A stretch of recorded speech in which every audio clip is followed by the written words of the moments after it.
En Égypte existait une mystérieuse caste de prêtres bien organisés, dont le symbole était l'œil d'Horus. Ils exerçaient le vrai pouvoir dans l'ombre des pharaons.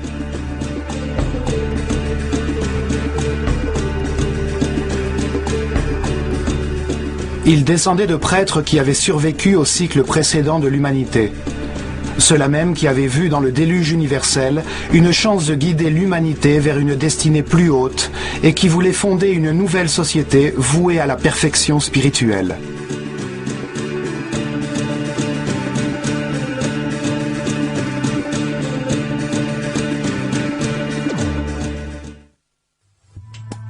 Ils élevèrent la civilisation égyptienne du néant, à partir de leurs temples et de leurs centres religieux.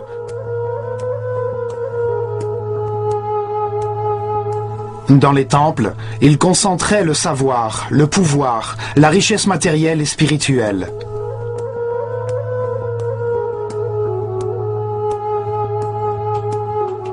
Chaque temple révélait une vérité différente. Le temple d'Osiris, à Abydos, révélait la réincarnation. Le temple de Komombo, la dualité. Le temple de Luxor, le corps humain. Le temple d'Hathor, à Dendera, la gestation. Le temple d'Isis, à Philae, le principe de féminité. Chaque temple développait le concept de processus d'élévation.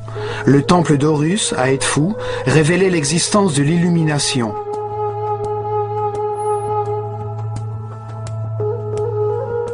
Le temple de Karnak était consacré à l'évolution de la conscience. Chaque temple était comme un livre ouvert qui racontait une histoire différente. Chacun d'eux était dédié à une partie de la révélation. Les temples transmettaient leur savoir par le biais d'histoires simples, remplies de mythes et de personnages fantastiques.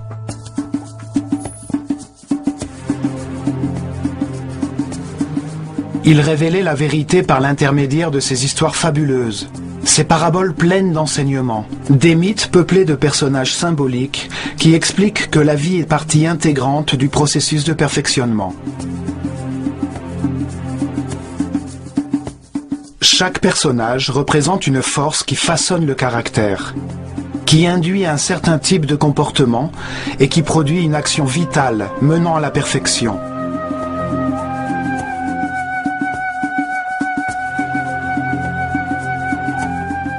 Les formes des personnages et des actions vitales qu'ils représentent témoignent de la grande sagesse des prêtres de l'œil d'Horus. Pour les choisir, ils étudient en profondeur les animaux et les insectes, jusqu'à ce qu'ils comprennent leur fonction vitale ainsi que son résultat.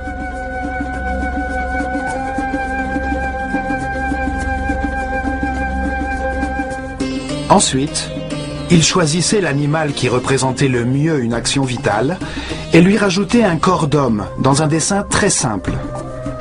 Ainsi, on pouvait comprendre facilement les qualités et les caractéristiques qu'ils évoquaient.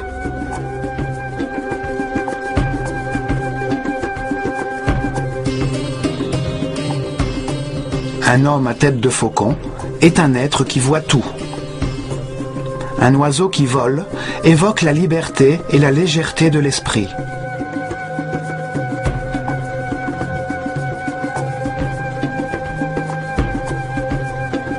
Un homme à tête de chacal possède le sens de l'orientation de cet animal. Le soleil au-dessus de la tête d'un autre signifie que sa sagesse est rayonnante, que sa conscience est très évoluée.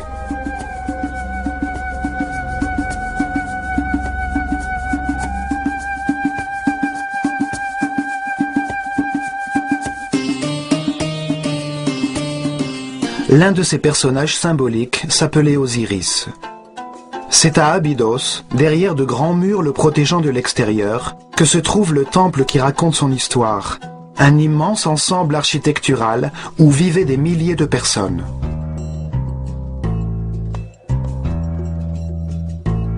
Nous verrons dans ce programme ce que ce temple cachait. Abydos se situe à 140 km au nord de Thébas, la dernière capitale de l'Empire égyptien, son dernier centre religieux. Là, vers 1300 avant Jésus-Christ, le pharaon Séti Ier et son fils Ramsès II construisirent un temple dédié à la révélation de l'existence de la réincarnation. Le temple était formé de 2 patios fermés.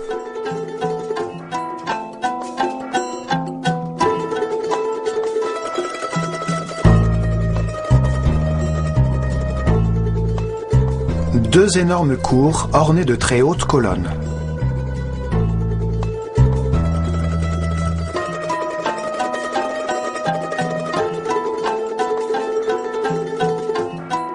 Sept sanctuaires, une suite de chambres et des salles réservées au service.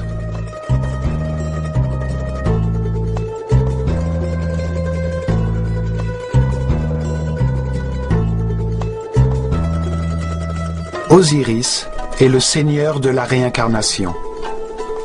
Il est la force qui guide le processus d'évolution de l'homme à travers ses nombreuses vies et qui fait de lui un être parfait et immortel.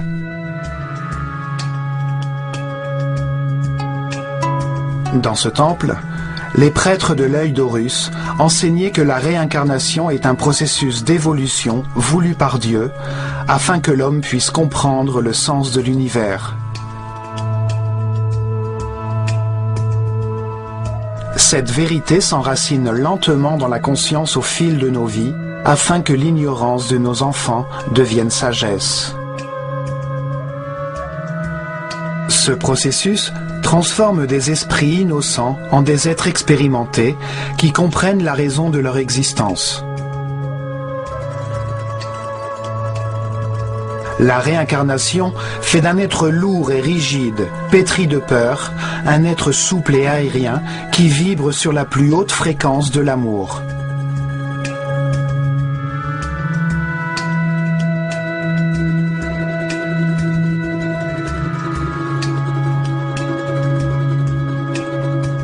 Petit à petit, la succession des vies permet à l'homme animal de devenir un être sage et respectueux qui est assez responsable pour maîtriser d'immenses pouvoirs, un surhomme.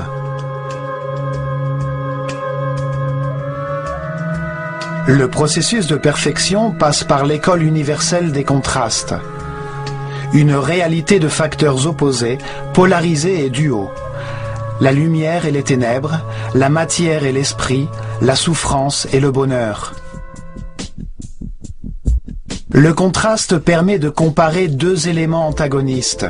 Parce que 2 situations sont opposées, on peut les différencier et comprendre laquelle est la bonne, laquelle mène à la perfection spirituelle, la paix et l'harmonie. Cette porte s'ouvrait seulement 4 fois par an. 4 jours d'importance durant lesquels une société guidée et réglée par les étoiles montrait à travers son architecture sa connaissance des mouvements du soleil. Ces jours d'équinoxe et de solstice définissent les cycles climatiques sur la Terre.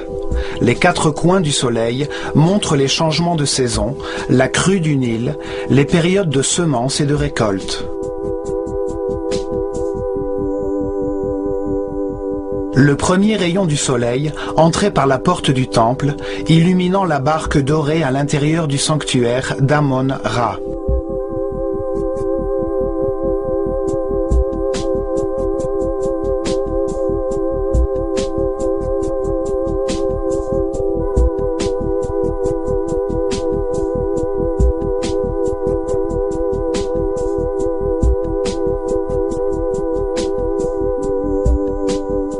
Ce vaisseau représente le voyage de la conscience sur Terre, le soleil dans le ciel, qui rythme les jours et les années dans un univers éternel.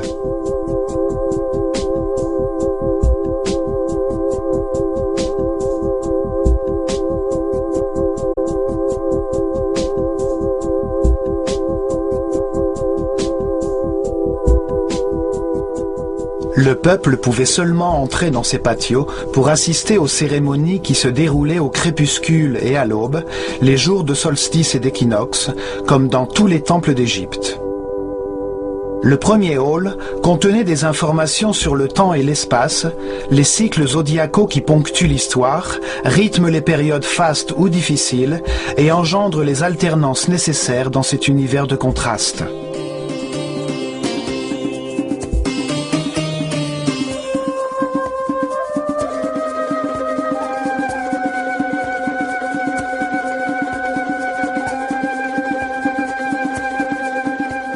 Dans ce monde cyclique, l'esprit se réincarne plusieurs fois dans différentes enveloppes charnelles qui lui permettent de vivre et de comprendre les valeurs qui structurent l'univers.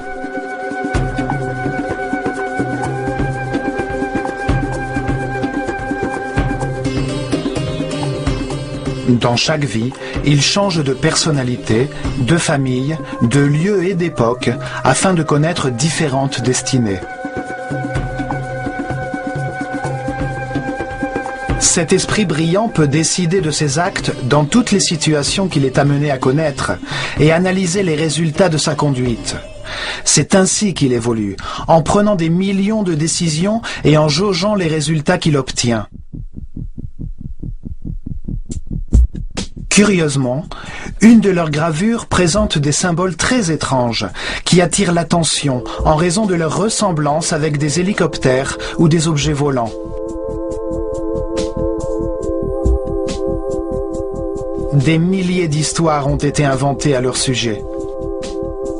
Certains disent que dans ces gravures, les Égyptiens ont laissé des messages écrits à l'attention des hommes du futur.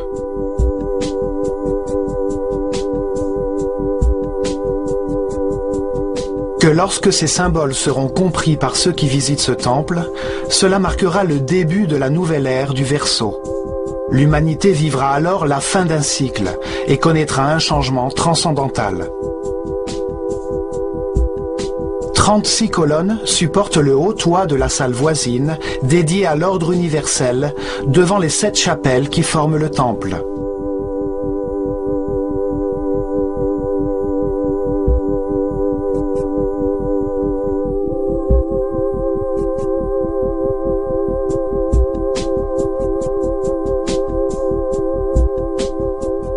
Dans l'une de ces pièces apparaît Isis, la sœur d'Osiris, qui fait naître la conscience d'un homme représenté sous les traits du pharaon Séti Ier, en possession du bâton de berger de l'humanité tout entière.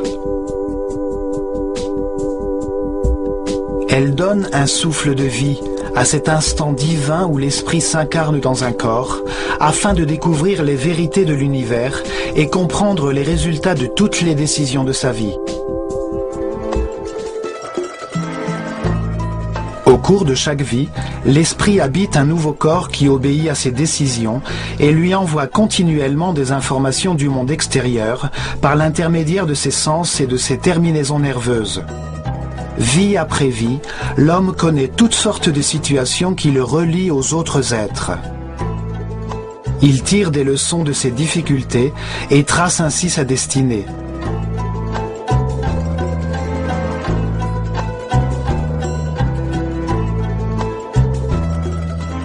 Petit à petit, la réincarnation rend l'homme plus tolérant.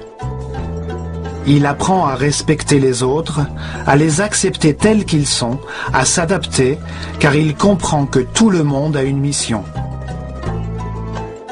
Il évolue et il comprend que tout ce qu'il vit est utile à son apprentissage, qu'il possède tout ce dont il a besoin, que tout ce qui lui arrive est parfait, que les contrastes sont faits pour comprendre l'univers, et alors sa confiance en Dieu grandit.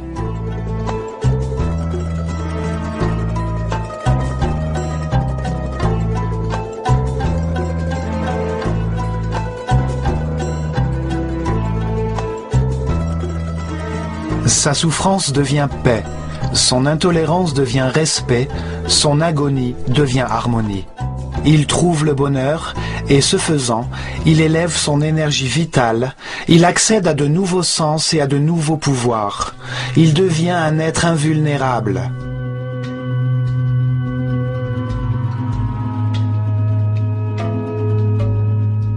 La réincarnation fait d'un homme mortel, borné par sa conscience temporelle, un être immortel doué d'une conscience atemporelle qui peut pénétrer et sortir de la matière par sa seule volonté.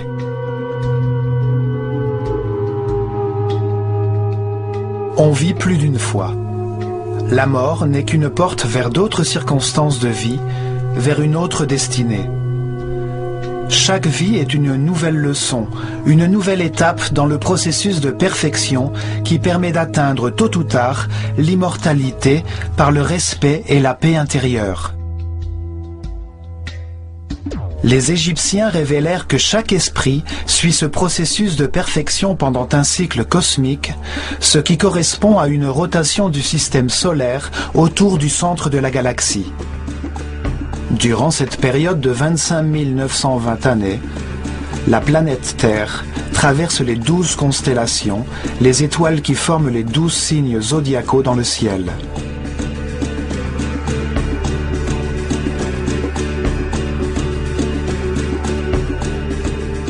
Ainsi, l'esprit peut recevoir les différentes énergies, les différentes forces des étoiles durant les 12 ères de 2160 ans chacune. 12 cycles qui génèrent des processus et des états différents.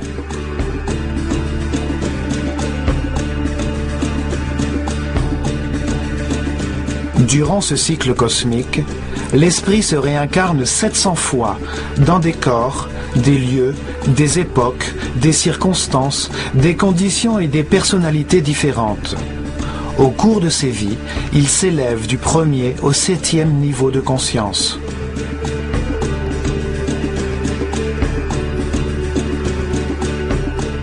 Dans chaque vie, il apprend quelque chose de différent. Chaque fois, il est différemment imprégné par les forces irradiées des étoiles. Pour expliquer ce processus d'amélioration, de réincarnation, les sages égyptiens inventèrent le mythe d'Osiris. L'histoire de deux forces opposées qui se manifestent dans l'esprit humain comme dans l'univers polarisé qui permet toute évolution. L'esprit humain, sous l'influence de la tension entre ces deux forces fondamentales, décide de sa conduite et de ses actes, et les résultats qu'il obtient sont une source d'apprentissage. La souffrance nous permet de comprendre le bonheur, l'angoisse nous permet de comprendre la sérénité.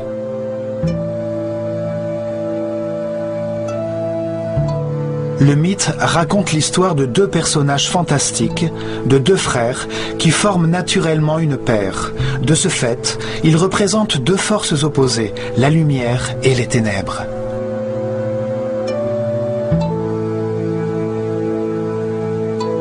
Osiris et Isis représentent la force de la lumière qui conduit l'homme vers la spiritualité, vers la perfection, qui l'amène à progresser sur le chemin de la conscience.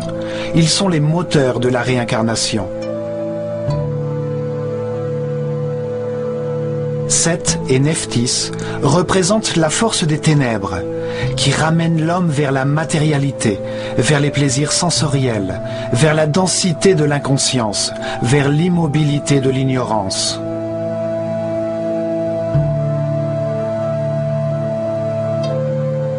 Osiris est la force active mâle, dont la volonté est fondée sur des certitudes acquises, sur des informations vérifiées qui conduisent ses actions vers la paix, l'harmonie et le bonheur. Symboliquement, Osiris est représenté par un homme enveloppé dans des bandages, l'esprit enveloppé par un corps. Il a une couronne blanche qui symbolise la conscience qui se forme dans son esprit, sertie de deux plumes, les deux pôles de l'univers, la dualité contradictoire qui nous permet de trouver la vérité par l'exercice de la comparaison.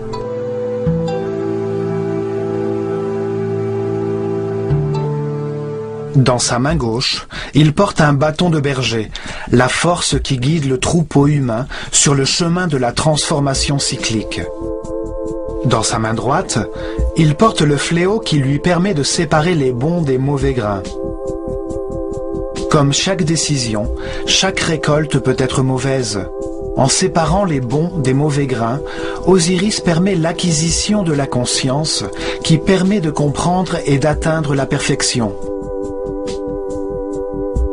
7 représente le poids de l'animalité originelle qui retarde la spiritualisation de la matière. Sa volonté vise l'accomplissement des plaisirs égoïstes, même si elle doit pour cela répandre le chaos et faire souffrir les autres. Il est dominé par ses instincts.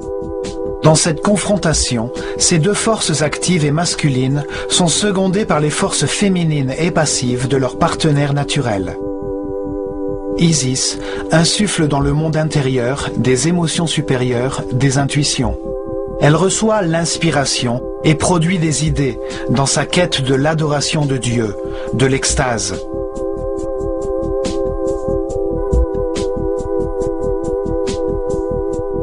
Nephthys ne perçoit que les sentiments et les désirs générés par son corps. Elle ne conçoit que l'analyse de la perception élémentaire du monde extérieur par l'intermédiaire des sens.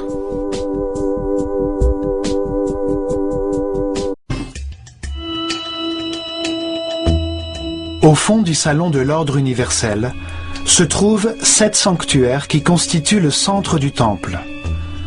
Ils expliquent les phases de la Genèse, le commencement de la pensée humaine en accord avec les principes divins, les forces qui conduisent le processus d'amélioration. Le premier sanctuaire est dédié à Thoth et à la naissance du pharaon Séti Ier, qui représente la naissance de la conscience humaine dans l'univers.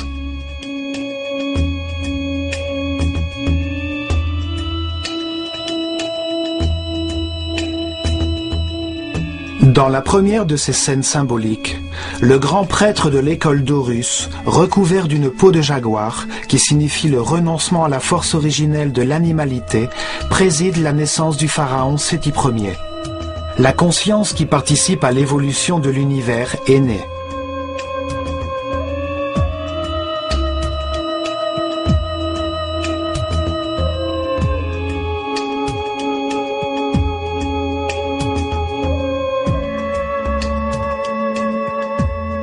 Thoth, un homme à la tête d'Ibis, symbolise le verbe divin qui donne un nom à toute chose. Il représente le principe multiplicateur du Dieu unique qui, lorsqu'il donne un nom, crée une créature divine. Thoth porte le livre de la destinée où il inscrit les évolutions de chaque esprit, les noms et les formes, les différentes personnalités dans la chaîne de réincarnation qui le mène vers l'immortalité.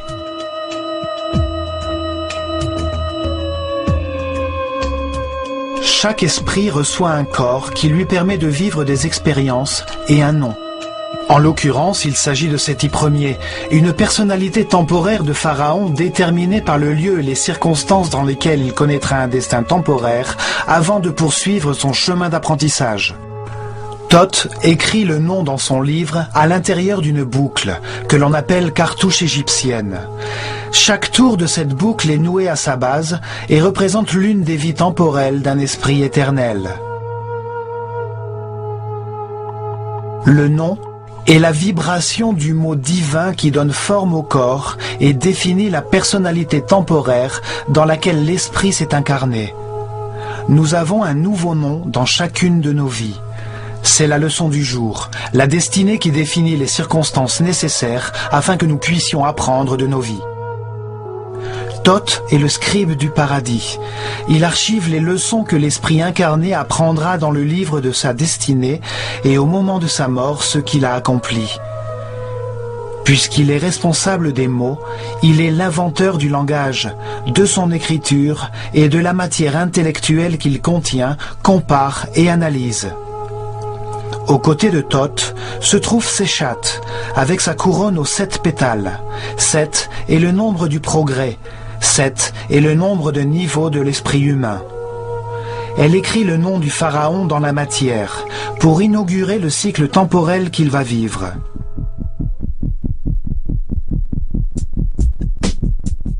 Une partie du mythe d'Osiris est appelée le procès du mort. Il se déroule au moment où l'esprit de l'homme mort arrive à Duat, un monde au-delà du monde physique, pour être confronté aux forces qui guident son esprit dans cet univers de contradictions qui constitue la vie terrestre. À Duat, il passe sa vie en revue. Il évalue ce qu'il a accompli et ce qu'il a compris sur l'univers. Ainsi, il élève le niveau de sa conscience atemporelle avant de se réincarner, avant de poursuivre son processus d'amélioration. Anubis, un homme à tête de chacal, guide l'esprit de l'homme mort dans ce monde immatériel. Le chacal est le symbole de la force directrice. Les Égyptiens, lorsqu'ils se perdaient dans le désert, retrouvaient le chemin de la civilisation en suivant les traces de ses pas.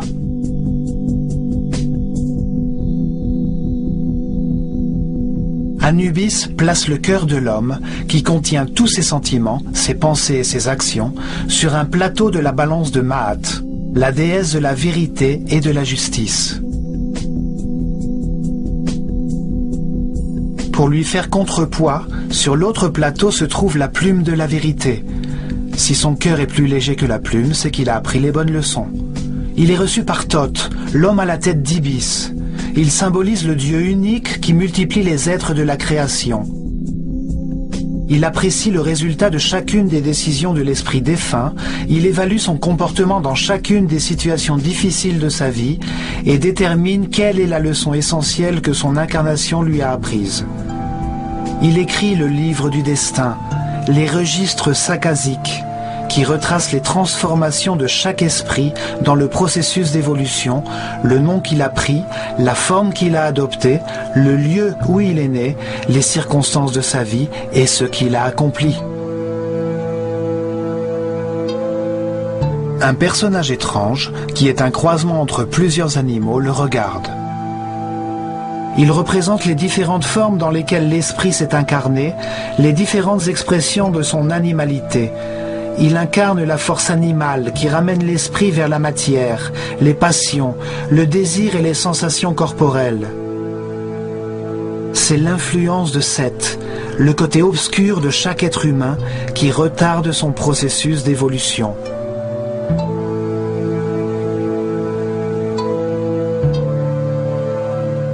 L'esprit retient dans son moi éternel les expériences de sa vie temporelle avant que Thoth ne lui assigne un nouveau destin.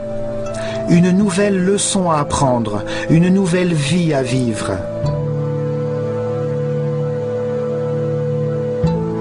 Il est guidé par Horus, la lumière de sa propre conscience. Horus l'attend, prêt à le recevoir au moment de sa libération finale, lorsqu'il aura achevé son cycle de réincarnation et qu'il aura tout appris. Il lui dit d'entrer dans le sanctuaire de son nouveau corps, là où sont les nouvelles forces qui dirigeront sa conscience. Tout en haut se trouve Osiris, la force qui donne vie au processus d'élévation vers la spiritualité et le renoncement aux passions animales.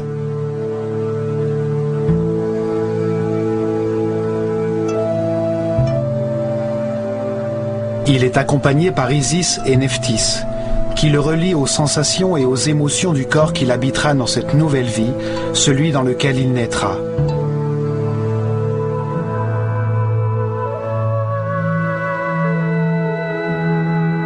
Les trois autres sanctuaires sont dédiés au seul et unique Dieu vénéré par les Égyptiens, celui qui est partout. Mais il est représenté en trois phases différentes, trois différentes postures du même Dieu. L'Égypte est le pays du Dieu unique. Elle l'a toujours été. Mais pour les Égyptiens, ce Dieu unique, cette conscience absolue et indivisible, se manifeste dans l'univers à trois moments différents de la Genèse.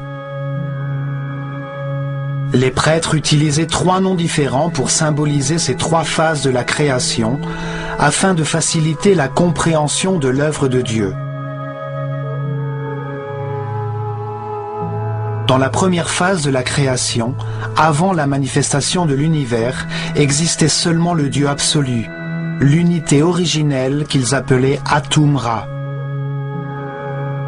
Les Égyptiens ne lui ont jamais donné de représentation physique, et dans les hiéroglyphes, il apparaît sous la forme d'un disque doré, un soleil symbolique, source de lumière. Le sanctuaire d'Atum-Ra est le premier des trois. Atum-Ra est le Dieu absolu qui ne s'est pas encore manifesté dans l'univers, l'unité, la substance homogène originelle, le chaos qui contient virtuellement tout, le néant, le grand principe, la profondeur des profondeurs. C'est l'esprit divin, éternel, immuable, qui sait tout et qui est partout. Le second sanctuaire est dédié au Ptah. Ptah est le nom de Dieu lorsqu'il manifeste sa volonté par la création et donne naissance à l'univers.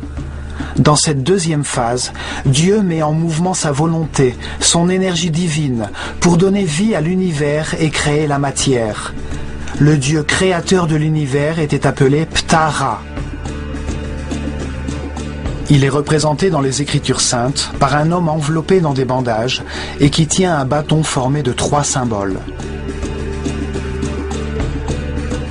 L'Ankh, ou symbole de l'énergie vitale créatrice, qui se manifeste sous forme de vie dans les pulsations de notre système vasculaire et qui est la force divine source de toute vie.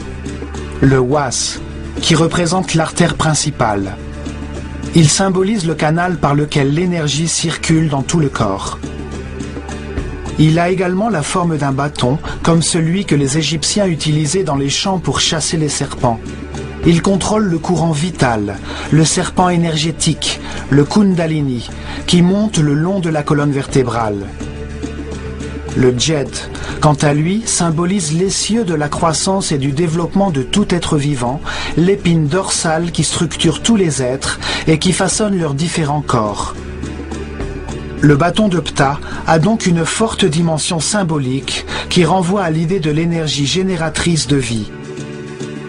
Ptah indique par conséquent le moment où la volonté de Dieu se manifeste par l'intermédiaire d'une force qui le dépasse et qui condense toute sa substance originelle que nous appelons esprit.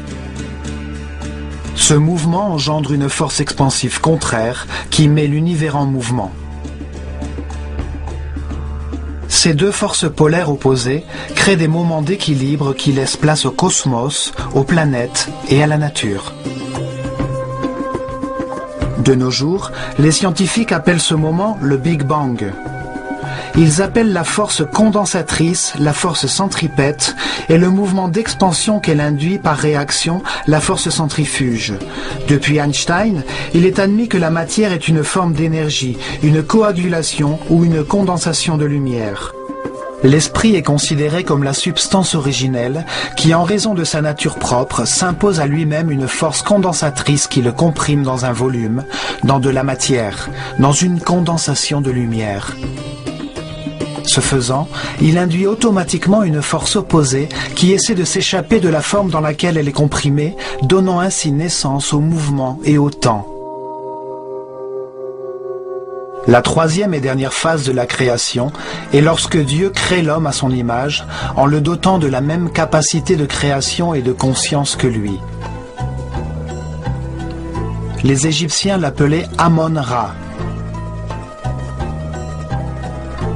Le symbole principal d'Amon-Ra est une grande couronne qui symbolise la conscience qui se forme dans un monde dual. C'est pourquoi elle est divisée en 2 branches qui s'écartent de l'unité centrale. Chaque branche a 7 feuilles, qui représentent les 7 niveaux par lesquels passe la conscience, depuis le moment où elle s'incarne pour la première fois dans un corps humain, jusqu'au moment de son illumination, de sa libération des contraintes matérielles. Lorsque l'ordre sacerdotal disparut, la signification de ces symboles fut perdue. C'est pourquoi nous avons cru que ces prêtres étaient idolâtres et polythéistes. Toutefois, l'Égypte antique a toujours cru en un seul et unique Dieu.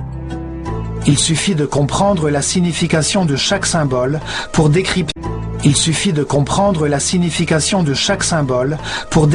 Cette théologie apparemment complexe et se rendre compte qu'elle est aussi simple que l'organisation géographique des temples.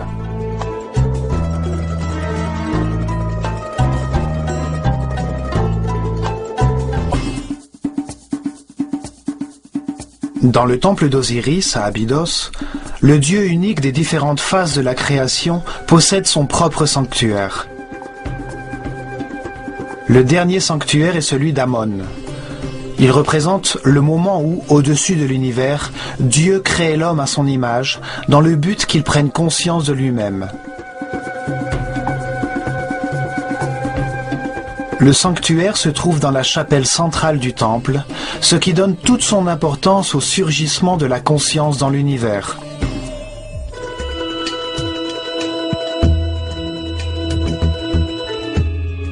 Sur ces murs, on peut voir le symbole du dieu Amon-Ra et du pharaon, qui incarne l'homme doué de conscience, empli de la gratitude de vivre, car il accepte les côtés lumineux comme les côtés sombres de la vie. Il accepte le plaisir comme la douleur et conçoit son existence comme un processus d'amélioration. Amon-Ra symbolise également la multiplication de la conscience.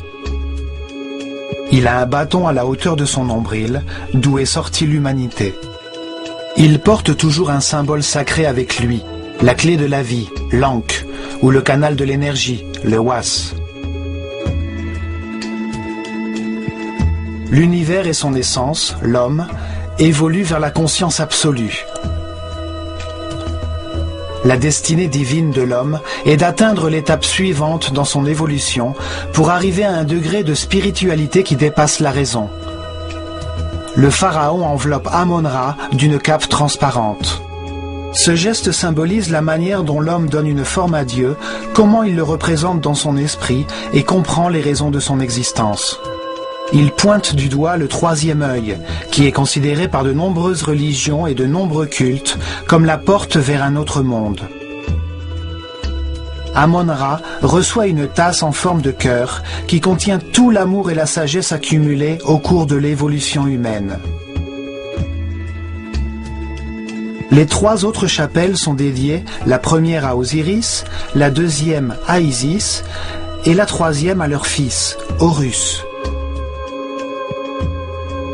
Dans la création bipolaire reflétée par l'opposition entre la lumière et les ténèbres, Osiris et Isis représentent la lumière, la progression de la conscience, à travers les cycles de la vie, la mort et le renouvellement. Le pôle opposé est représenté par Seth, la force des ténèbres qui rattache l'homme à la matière condensée, aux passions animales.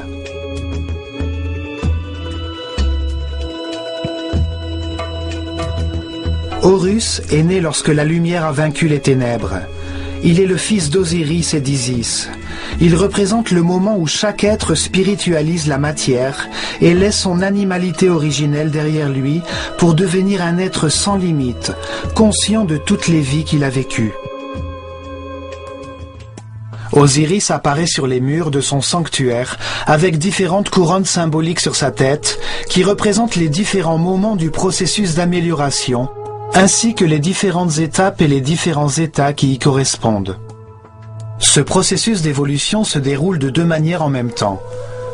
Il y a d'une part un processus visible d'évolution physique, par lequel une forme corporelle complexe est conservée et transmise par héritage.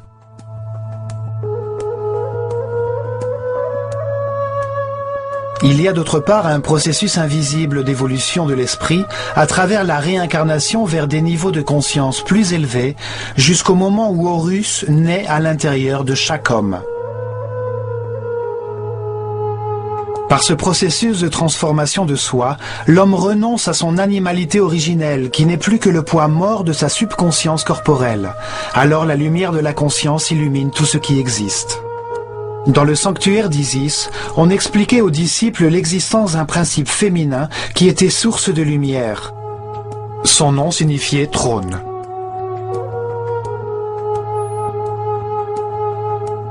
Chaque image symbolique permettait d'exprimer une pensée d'une manière très simple, par-delà le langage.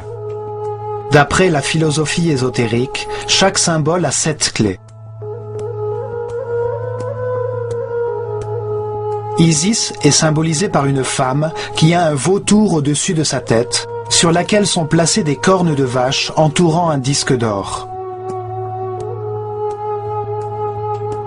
Osiris et Isis représentent deux forces jumelles qui permettent l'évolution de la conscience par la spiritualisation de la matière.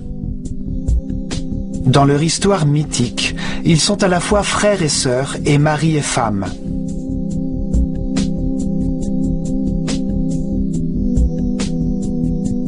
Le vautour est un oiseau qui se sacrifie totalement à ses poussins. Dans ses entrailles, il transforme la pourriture en nourriture, il lui redonne vie.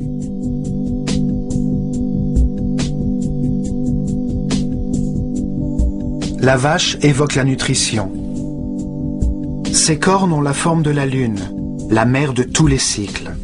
Elles entourent le disque d'or, la lumière du soleil, source de la vie, la lumière de la conscience.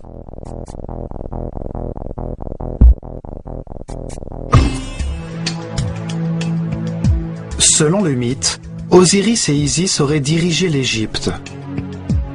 Ils auraient façonné les lois qui modelaient la civilisation égyptienne, enseigné le respect et montré le chemin de Dieu.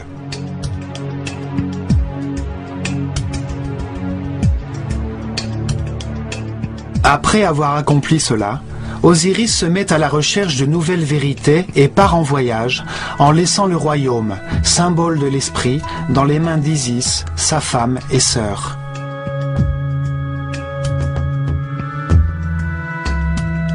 Mais Seth, son frère, l'obscure force animale, veut s'emparer du royaume, de l'esprit des hommes et d'Isis, dont il est follement amoureux.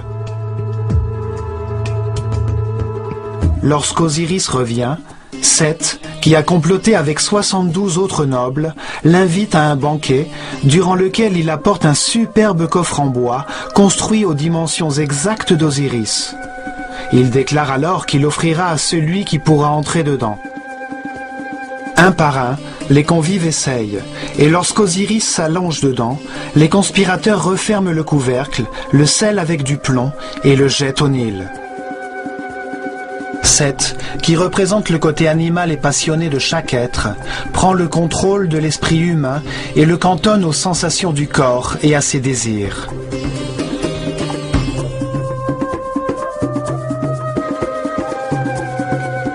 Les conspirateurs symbolisent les réincarnations que doit vivre la conscience, enfermée dans le corps comme dans un coffre, durant un cycle cosmique, avant de transformer la matière en esprit.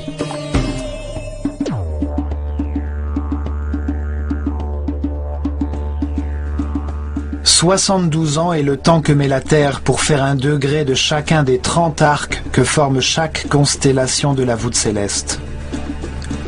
Les 12 aires zodiacales, les 12 constellations, occupent les 360 degrés du ciel. La grande rotation du système solaire, appelée le cycle cosmique, s'effectue en 25 920 ans.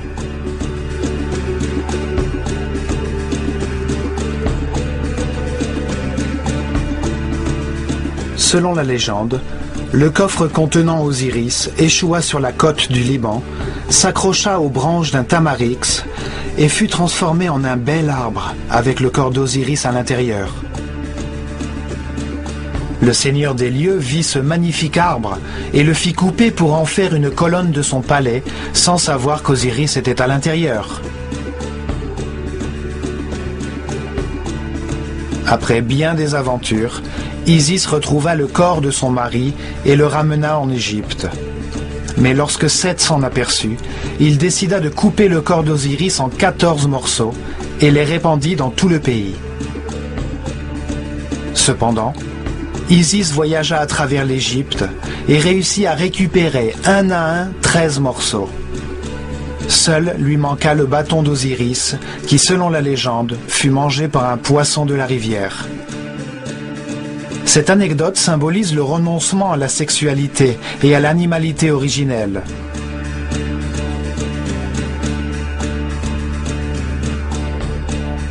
Isis, avec l'aide de Thoth, réunit les morceaux du corps d'Osiris et communie spirituellement avec son mari. Elle s'imprègne de son odeur et tombe enceinte d'Horus.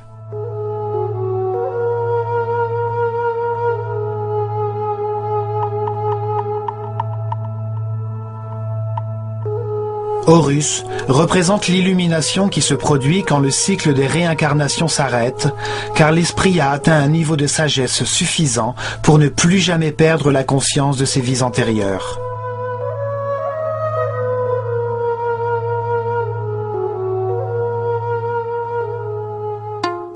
Cette histoire est une parabole de l'évolution, du processus de l'esprit humain depuis sa première incarnation corporelle, jusqu'au moment où, après de nombreuses vies, guidé par ses émotions supérieures, son inspiration et son intuition, il reçoit pour toujours l'illumination et la sagesse.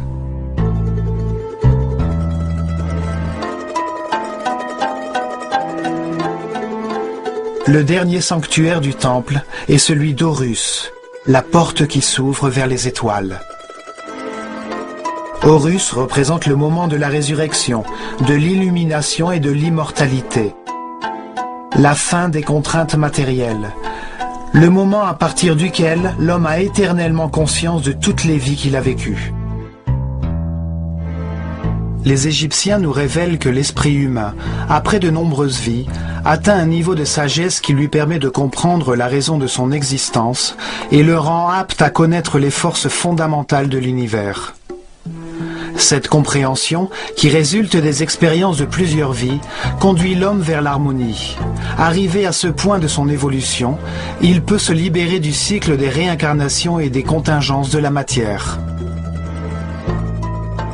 À cet instant, il respecte tout ce qui existe.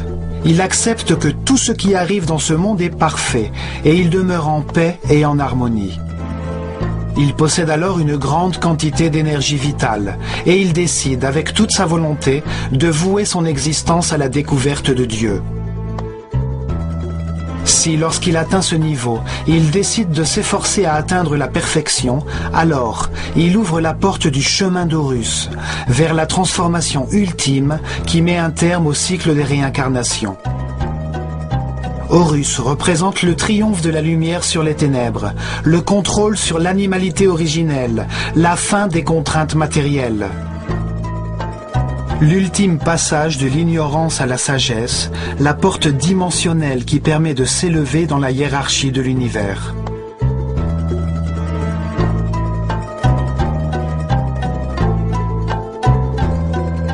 Horus est symbolisé par un faucon doré qui voit tout et vole librement, tel l'esprit, au-dessus des contingences matérielles. Tous les hommes avancent et se réincarnent, guidés par la force d'Osiris. Ils portent en eux le germe d'Horus, la voie vers l'immortalité et la conscience éternelle. Nous ne pouvons y parvenir qu'en apprenant à nous adapter, en apprenant à apprécier ce que nous avons, à accepter les circonstances et les personnes qui nous entourent, et en apprenant à nous sentir reconnaissants d'être en vie, de pouvoir prendre conscience que nous avons été créés pour aimer.